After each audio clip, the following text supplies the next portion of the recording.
One of the first things I did when I got my Mustang was figure out where am I going to put my phone. You know, I've got the 8-inch screen, I've got wired CarPlay, and what's kind of going to be my setup. And so I just wanted to walk you through real quickly what I did. So the first thing was I mounted this magnetic phone holder, and you just stick it on right here. With the circular, I liked that with silver and the black because we've got the circular knobs here for tune, volume, and then also for the gauges and the vents. So it blends in pretty seamlessly, and it really holds the phone on strong. So it's a good tight fit. The second thing was charging it if I wanted to. And then that's where I got one of these guys, low profile, and you can do USB-A or USB-C, and it just plugs right into the charger right down here, and you can close the cap that comes in the car so you don't even see it.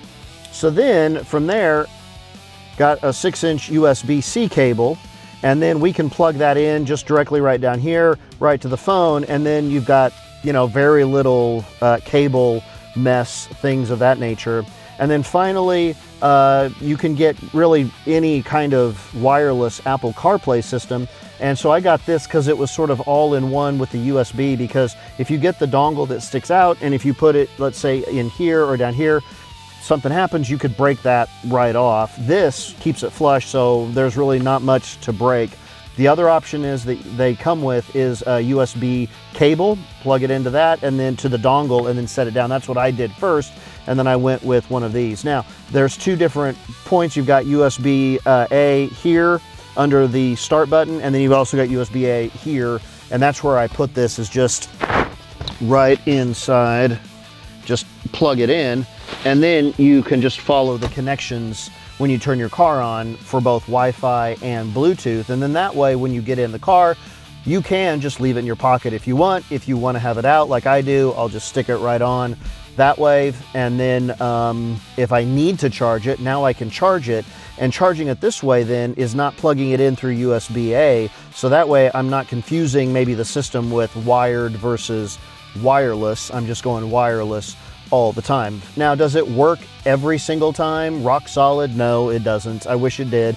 There's certain times, but you kind of deal with it, figure it out, and then it works. But like if I'm doing a long road trip, hey, I'll just take the time, get it set up, and go from there. Sometimes it does help if I get away from Wi-Fi of the house and I'm not connected to anything else Bluetooth, then it will connect.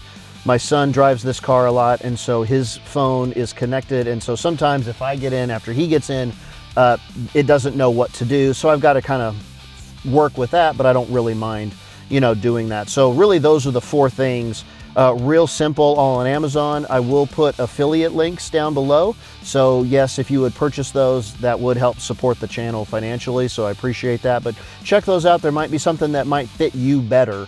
I just like this positioning. It's here, it's down low, it's not within my field of vision, yet I can see it. It's right next to here, because there are certain times where you want to just have the phone to do certain things, you know, that maybe Apple CarPlay can't do, especially when you're at a stop, not when you're driving, obviously. Two other quick things that, that I did on Amazon that are great. The steering wheel here, this sort of faux carbon fiber, but with the leather wrap around it. I absolutely love the chunkiness of it, the grip, everything about it. I'm glad that this was one of the next things that I did after I got my phone set, was a touch point here for this. And then one other just little final bonus thing was right here up front is I added carbon fiber. It just sticks right on over this, and then that way it's like, okay, I'm not going to go carbon fiber crazy, because I'm going to do carbon fiber look there. I got the carbon fiber look here. It's both up high, you know, kind of in that field of vision, and that's really about it. I'm not doing anything more. Now, mine is a EcoBoost. It's a 2020 EcoBoost, but it is the high performance package. And so that's where it's got a little bit more of this machined look. I forget what they call it, but that's unique to this trim. I've got the gauges for sure. I did go for the manual and then did do a Billet Works custom shift knob, and I've got another video on that. Absolutely love it. So these were some of the first things that I did. So I also added, for the other touch point with my feet, is that I've got a new spring on the clutch that's much nicer for what I'm doing. And then also for your acceleration pedal.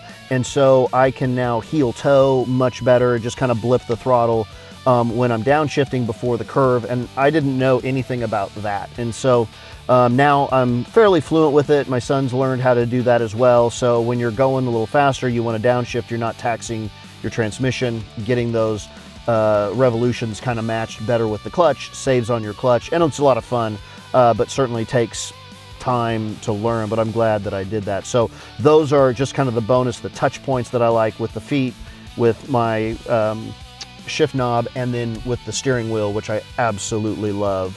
But anyways, I'll put links down below, and if you've got any questions, feel free to write that in the comments below, and I'll do my best to get those answered.